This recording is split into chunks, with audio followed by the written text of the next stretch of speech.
ನಮಸ್ಕಾರ. GTV news ಕನ್ನಡಕ್ಕೆ ಸ್ವಾಗತ. ನಾನು ನಿಮ್ಮ ವೆಂಕಟೇಶ್. ಮಾಗಡಿ ಪಟ್ಟಣದ ತಾಲೂಕು ಪಂಚಾಯಿತಿ ಸಭಾಂಗಣದಲ್ಲಿ ಪರಿಶಿಷ್ಟ ಜಾತಿ ಹಾಗೂ ಪರಿಶಿಷ್ಟ ಪಂಗಡಗಳ ಕುಂದುಕೊರತೆಯ ಸಭೆ ಶಾಸಕ ಎಂ ಮಂಜುನಾಥ್ ಅವರ ಅಧ್ಯಕ್ಷತೆಯಲ್ಲಿ ತಹಶೀಲ್ದಾರ್ ಶ್ರೀನಿವಾಸ್ ಪ್ರಸಾದ್, ಇಒ ಪ್ರದೀಪ್, ಕೆಡಿಪಿ ಸದಸ್ಯ ನಾಗರಾಜು, ಆರಕ್ಷಕ ವೃತ್ತ ನಿರೀಕ್ಷಕರಾದ ರವಿ ಹಾಗೂ ಪರಿಶಿಷ್ಟ ಜಾತಿ ಪರಿಶಿಷ್ಟ ಪಂಗಡಗಳ ಮುಖಂಡರುಗಳು ಭಾಗವಹಿಸಿ ಸಭೆಯನ್ನ ನಡೆಸಿದರು.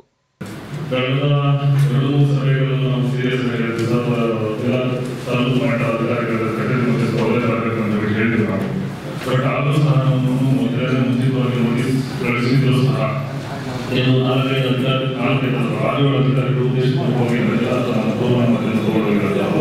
ಹಾಗಾಗಿ ಬಟ್ ಅವರು ಜಿಲ್ಲಾಧಿಕಾರಿಗಳು ಶಿಫಾರಸು ಮಾಡ್ತಾ ಈ ಥರ ಮೀಟಿಂಗ್ಗಳು ಕೊಡಿ ಮಾಡಿ ಅವ್ರಿಗೆ 10 ಬಸ್ ಫಿಕ್ಸ್ ಮಾಡಿಕೊಡಿ.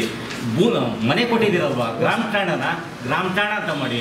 ಇವತ್ತು ಭೂಮಿ ಬೆಲೆ ಜಾಸ್ತಿ ಆಯಿತು. ಕಲ್ಯಾಣ ಕಾಲೋನಿ, ವಿಟ್ಲಾಪುರದ ಕಾಲೋನಿ ಒಂದು ಸೈಟು 10-15 ಲಕ್ಷ ರೂಪಾಯಿ ಇದೆ. ನಾವು ಅಕ್ವೈರ್ ಮಾಡಿ ಒಂದು ಸೈಟ್ ಕೊಟ್ಟು ಅದೆಲ್ಲ ಯಾರ ಹೆಸರಿನಲ್ಲಿ ಪಾಣಿದಾರ ಹೆಸರಿನಲ್ಲಿ ಬರ್ತದೆ. ಇದು ಪಾಣಿದಾರ ಮಗ ಬರ್ತಾನೆ. ಇದೆಲ್ಲ ನನ್ನ ಖಾತೆ ನಂದು ಬಿಡು ಅಂತಾನೆ. ಈಗಾಗಲೇ ವಿಟ್ಲಾಪುರ ಆಗೈತೆ, ಮತ್ತೆ ಜಮಸಾಗರತ್ತು ಈ ಹೋತ್ರ ಬಂದು ಕೂತೈತ್ರೆ. ಎಷ್ಟು ಈ ಸಮಸ್ಯೆ ಯಾವ ಕಾಲಕ್ಕೆ ಸಾಲ್ವ್ ಮಾಡ್ತೀರಾ ನೀವು? ಯಾಕೆ ಹೇಳಿ ತಡೀರಿ. ನಿಮ್ಮ ಉದ್ದೇಶ ಯಾಕೆ ಹೇಳಿ, ಏನ್ ಮಾಡೋದು ನಾವು? ನಿಮ್ಮ PDO ನಿಮ್ಮ ಬಿಲ್ ಕಲೆಕ್ಟರ್, ನಿಮ್ಮ ಸೆಕ್ರೆಟರಿಗಳು ಏನ್ ಮಾಡ್ತಾವ್ರಲ್ಲಿ, ಏನ್ ಮಾಡ್ತಾವ್ರೆ ಅಂತ ಹೇಳಿ ಸರ್. ನಾನು ತಾಲೂಕ್ ಪಂಚಾಯತಿ ಸದಸ್ಯನಾಗಿ ನನ್ನ ಅನುಭವ ಅದೇ. 3 ಕಾಸಿಂದ ಏನು ಮಾಡ್ತಾ ಇಲ್ಲ. ಈ ದುಡ್ಡು ಬಂತು, ಹೆಂಗ್ ಕಳಿ ಬಿಲ್ ಮಾಡಬೇಕು, ಹೆಂಗ್ ಸುಳ್ಳು ಬಿಲ್ ಮಾಡಬೇಕು, ಆ ಕಡೆಗೆ ಬಿಲ್ಲು ಇದು ಬಿಟ್ಟು ಅವ್ನಿಗೆ ಏನಾದರೂ ಒಂದು ನಾವು ದಾಖಲಾತಿ ಮಾಡ್ಕೊಡ್ಬೇಕು. ಆ ರೈತನಿಗೆ ಅಲ್ಲಿ ವಾಸ ಮಾಡೋನ್ಗೆ ಏನಾದರೂ ನಾವು ಹಕ್ಕು ಬಾಧ್ಯತೆ ಮಾಡ್ಕೊಡ್ಬೇಕು. ಯಾವತ್ತನ ಪ್ರಯತ್ನ ಪಟ್ಟಿದ್ದೀರಾ? ನೀವು ಕೇಳಿದ್ದೀರಾ?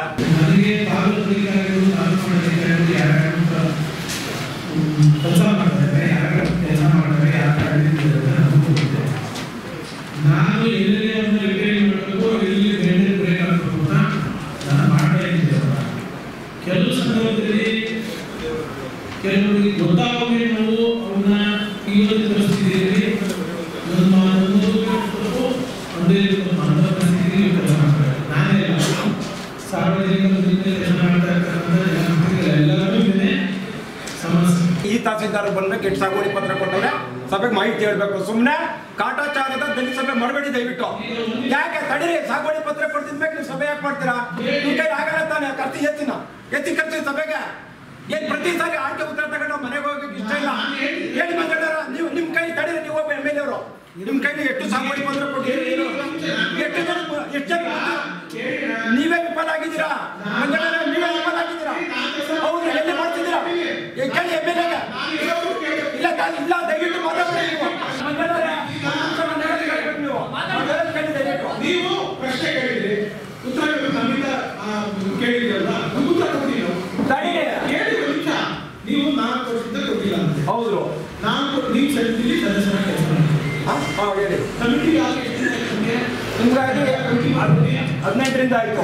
2018ರಿಂದ 19ರಿಂದನೇ ಆಯ್ತು. 4 ತಿಂಗಳ ಮುಂಚೆ ಸಮಿತಿ ಆಗಿರೋದು ಆಯ್ತು. ಆದ್ಮೇಲೆ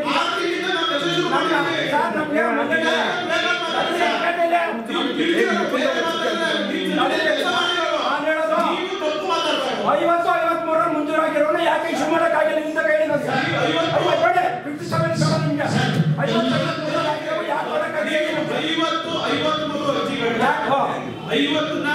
ಯಾವ ಬಾಕಿ ಉಳಿದಿಲ್ಲ. ಏನೋ ಸರ್ಕಾರನ ಐವತ್ತು ಯಾವ ಬಾಕಿ ಉಳಿದಿಲ್ಲ, ಎಲ್ಲ ಹಾಕಿದ್ದಾರೆ. 53 ಏನು ಬಾಕಿ ಉಳಿದಿಲ್ಲ. ಬಾಕಿ ಉಳಿದಿದ್ರೆ ದೋಷ ಇದೆ. ಹಿಂದಿನ ಸಭೆಗಳಲ್ಲಿ ನಾನು ತೋರಿಸಿದ್ದೀನಿ. ಹಿಂದಿನ ಸಭೆಯಲ್ಲಿ ಏನಾಗಿದೆ, ಸಿಂಗಲ್ ಸಿಗ್ನೇಚರ್ ಮಾಡಿದ್ದಾರೆ. ಸಿಂಗಲ್ ಸಿಗ್ನೇಚರ್ ಮಾಡೋದನ್ನ ನೀವು ಒಪ್ಪಂದ ಕೊಡಿ ಅಂತ ನಾವು ಮಾಡ್ಬಿಡ್ತೀವಿ. ಸಿಂಗಲ್ ಪರಿಶೀಲನೆ ಮಾಡಿ, ಪರಿಶೀಲನೆ ಮಾಡಿ ನೋಡಿದ್ದೀವಿ. ಯಾವುದೋ ಒಂದು ಹಾಕಿರ್ಬೋದು, ಯಾರೋ ಅದನ್ನ ಬಿಡಕ್ಕೆ ಬೇಡದು. ಅದು ಬಿಟ್ಟು ಬೇರೆ ನಾವು ಇಲ್ಲ. ಯಾಕಿಲ್ಲ? ಕೇಳಿಸ್ಕೊಳ್ಳಿ, ಸಮಾಧಾನ ಕೇಳಿಸ್ಕೊಳ್ಳಿ. ನಾನು ಇಲ್ಲ ಅಂತ ಹೇಳ್ಬೇಡಿ ದಯವಿಟ್ಟು. ಈಗ ನಾನು ಹೇಳ್ತೀನಿ ಉದಾಹರಣೆಗೆ, ಚಂದ್ರಹಳ್ಳಿ ಸರ್ವೆ ನಂಬರ್ ಅಲ್ಲಿ ಎಷ್ಟು ಸಾಗುವಳಿ ಪತ್ರ ಬಾಕಿಯಾವೆ ತರಿಸಿ, ಆರವಳ್ಳಿ ಸರ್ವೆ ನಂಬರ್ ತರಿಸಿ, ಉಪಾಧಿ ತರಿಸಿ, ಆಮೇಲೆ ಕಾಳರಿಕಾವಲ್ 114, 113 ಸರ್ವೆ ನಂಬರ್ ಎಷ್ಟು ಆ ಫೈಲ್ ತರಿಸಿ, ಅದನ್ನ ನೋಡಿ ದಯವಿಟ್ಟು ಇದರಿಂದ ಮಾತಾಡ್ಬೇಡ್ರಿ ನೀವು. ತರಿಸಿ ಫೈಲ್ ತರಿಸಿ, ಆ ಫೈಲಲ್ಲಿ ಎಷ್ಟು ಬಾಗಿ ಐತೆ ಅದು ಬೇಕು ನಿಮ್ಗೆ. ಬಡವರು ಮಾಡಬೇಕು, ಬಡವರಿಗೆ ಪ್ರತಿದಿನ ಒಂದು ಸಾರಿ ನಾನು ವಿಚಾರ ಮಾತಾಡಿದ್ರೆ ಬೇರೆ ಮಾತಾಡ್ತಾ ಇಲ್ಲ. ನನಗೆ ಸವಾಲು, ನನ್ನ ಅವಧಿಯಲ್ಲಿ ಇರ್ತಕ್ಕಂಥ ಇಡೀ ತಾಲೂಕಿನಲ್ಲಿ ಇರ್ತಕ್ಕಂಥ 53, 57 ಎರಡು ವಿಮೆ ಮಾಡಿ ಎಲ್ಲರನ್ನೂ ಕೊಡಿಸಬೇಕು, ನೀವು ಖಾತೆ ಮಾಡಿಸ್ಕೊಡ್ಬೇಕು ಅಂತ ಇದನ್ನ ಚಾಲೆಂಜ್ ಆಗಿಕೊಂಡು ವಾರದಲ್ಲಿ ನನ್ನ ಅಧಿಕಾರಿಗಳ ಕೆಲಸ ಮಾಡ್ತಾ ಇದ್ದೀನಿ. ನಂತರ ಮಾತನಾಡಿದ ಶಾಸಕ ಎಂ ಮಂಜುನಾಥ್ ಅವರು ಮಾಗಡಿ ಪುರಸಭೆ ಎದುರು ಅಂಬೇಡ್ಕರ್ ಪ್ರತಿಮೆ, ಬಾಬು ಜಗಜೀವನ್ ರಾಮ್ ರವರ ಭವನ ನಿರ್ಮಾಣ ಹಾಗೂ ಸಾಗುವಳಿ ಚೀಟಿಗೆ ಅರ್ಜಿ ಸಲ್ಲಿಸಿರುವ ದಲಿತ ಸಮುದಾಯದ ಅರ್ಹ ಫಲಾನುಭವಿಗಳಿಗೆ ಪರಿಶೀಲಿಸಿ ಸಾಗುವಳಿ ಚೀಟಿಯನ್ನು ನೀಡಲಾಗುವುದು ಎಂದರು. ನೋಡಿ, ನಾನು ಪ್ರತಿ 3 ತಿಂಗಳಿಗೊಮ್ಮೆ ಪರಿಶಿಷ್ಟ ಜಾತಿ ಪರಿಶಿಷ್ಟ ಪಂಗಡದ ಕುಂದುಕೊರತೆ ಸಭೆಯನ್ನು ಮಾಡುವಂತೆ ಅಧಿಕಾರಿಗಳಿಗೆ ಆದೇಶ ಮಾಡಿ ಸಭೆಗಳನ್ನು ಮಾಡಿಸ್ತಾ ಇದ್ದೀನಿ. ಸಭೆಯಲ್ಲಿ ಹಲವಾರು ಜ್ವಲಂತ ಸಮಸ್ಯೆಗಳಿಗೆ ಉತ್ತರವನ್ನು ಕಂಡುಹಿಡಿಯುವಂಥ ಪ್ರಯತ್ನದಲ್ಲಿ ನಾವು ಮತ್ತು SC/ST ಸಮಿತಿಯ ಎಲ್ಲ ಗೌರವಾನ್ವಿತ ಸದಸ್ಯರು, ಆ ಜನಾಂಗದ ಮುಖಂಡರು, ಆ ಸಮಾಜದ ಮುಖಂಡರುಗಳೆಲ್ಲ ನಾವು ಚರ್ಚೆ ಮಾಡಿದ್ದೀವಿ. ಬಹುಮುಖ್ಯವಾಗಿ ನೀವು ಹೇಳ್ದಂಗೆ ಈ ತಾಲೂಕಿನಲ್ಲಿ ಸುಮಾರು 30 ವರ್ಷಗಳಿಂದ SC/ST ಜನಾಂಗಕ್ಕೆ ಸಿಗಬೇಕಾದಂಥ ಭೂಮಿ, ಆ ಭೂಮಿ ಸರಿಯಾದ ರೀತಿಯಲ್ಲಿ ಅವ್ರಿಗೆ ಸಿಕ್ಕಿಲ್ಲ. ಹಲವಾರು ತಾಂತ್ರಿಕ ದೋಷಗಳಿದ್ದು, ಕೋರ್ಟ್ನಲ್ಲಿ ಹಲವಾರು ಸಮಸ್ಯೆಗಳಿದ್ದು, ನಂತರದಿಂದಲೇ ಹಿಂದೆ ಇದ್ದಂಥ ಶಾಸಕರು ಅವರಿಗೆ ಮಂಜೂರಾತಿ ಮಾಡುವಂಥ ಸಮಯದಲ್ಲಿ ಮಾಡಿರುವಂಥ ಲ್ಯಾಪ್ಸಸ್, ದೋಷಗಳು, ಇವೆಲ್ಲವನ್ನು ಸರಿಪಡಿಸಿ ಅವರಿಗೆ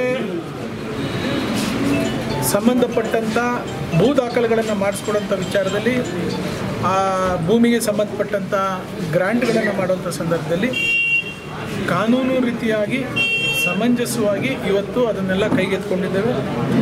ಇನ್ನು 3 ತಿಂಗಳ ಅವಧಿನಲ್ಲಿ ಅವರಿಗೆ ಭೂಮಿಯನ್ನು ಮಂಜೂರಾತಿ ಮಾಡುವಂಥದ್ದಿರ್ಬೋದು, ಖಾತೆಗಳನ್ನು ಮಾಡಿಸ್ಕೊಡುವಂಥದ್ದಿರ್ಬೋದು, ಸರ್ವೆ ಕೋಡಿಗಳನ್ನು ಮಾಡಿಸ್ಕೊಂಡಿರ್ಬೋದು. ಈ ಕಾರ್ಯಕ್ರಮಕ್ಕೆ ಚಾಲನೆಯನ್ನು ಕೊಟ್ಟು ಕಂಪ್ಲೀಟ್ ಮಾಡುವಂಥ ಕೆಲಸವನ್ನು ಮಾಡ್ತಾಯಿದ್ದೀವಿ. ಅದನ್ನು ಒಳಗೊಂಡಂತೆ ಹಲವಾರು ವೈಯಕ್ತಿಕವಾದಂಥ ಒಂದಷ್ಟು ಜನರಿಗೆ ಸಮಸ್ಯೆಗಳಿದ್ದಾವೆ. ಅವರವರ ಜಮೀನು ಖಾತೆಗಳದ್ದಿರ್ಬೋದು, ದಾಯಾದಿಗಳದ್ದು ತೊಂದರೆಗಳು, ಅವುಗಳನ್ನೆಲ್ಲ ನಾವು ಚರ್ಚೆ ಮಾಡಿ ಇದನ್ನು ಸಮಯ ವ್ಯರ್ಥ ಮಾಡೋದ್ರಲ್ಲಿ ಉಪಯೋಗ ಇಲ್ಲ. ಇಲ್ಲಿ ನಮಗೆ ಜ್ವಲಂತವಾಗಿ ತಾಲೂಕಿನಲ್ಲಿ ಕೋಆಪರೇಟಿವ್ ಇಲಾಖೆಯಲ್ಲಿ ರೋಸ್ಟರ್ ಮೇಂಟೈನ್ ಆಗಿಲ್ಲ. ಅಂಗಡಿ ಮಳಿಗೆಗಳನ್ನು ಇವತ್ತು ಗ್ರಾಮ ಪಂಚಾಯಿತಿಗಳ ಮಟ್ಟದಲ್ಲಿರ್ಬೋದು, ಪುರಸಭೆ ಮಟ್ಟದಿರ್ಬೋದು, ಎಲ್ಲ ಹಂತದಲ್ಲಿ ಇವಾಗ ಅವರಿಗೆ ರೋಸ್ಟರನ್ನು ಮೇಂಟೈನ್ ಮಾಡೋ ವಿಚಾರದಲ್ಲಿ ತಾರತಮ್ಯ ಎಸಗಿದ್ದಾರೆ ಹಿಂದಿಂದಲೂ. ಅದನ್ನು ಸರಿಪಡಿಸುವಂಥ ನಿಟ್ಟಿನಲ್ಲಿ ಇವತ್ತು ತಾಕೀತನ್ನು ಮಾಡಿದ್ದೇವೆ. ಅವ್ರಿಗೆ ಒಂದಷ್ಟು ಕಟ್ ಆಫ್ ಡೇಟ್ಗಳನ್ನು ಕೊಟ್ಟಿದ್ದೇವೆ. ಅವೆಲ್ಲವನ್ನು ಸರಿಪಡಿಸುವಂಥ ಕೆಲಸನ ಮಾಡ್ತಾ ಇದ್ದೇವೆ. ಸುಮಾರು 47 ಇಲಾಖೆ ಇವತ್ತು ನಮ್ಮ ಜೊತೆ ಕೆಲಸ ಮಾಡ್ತಾರೆ.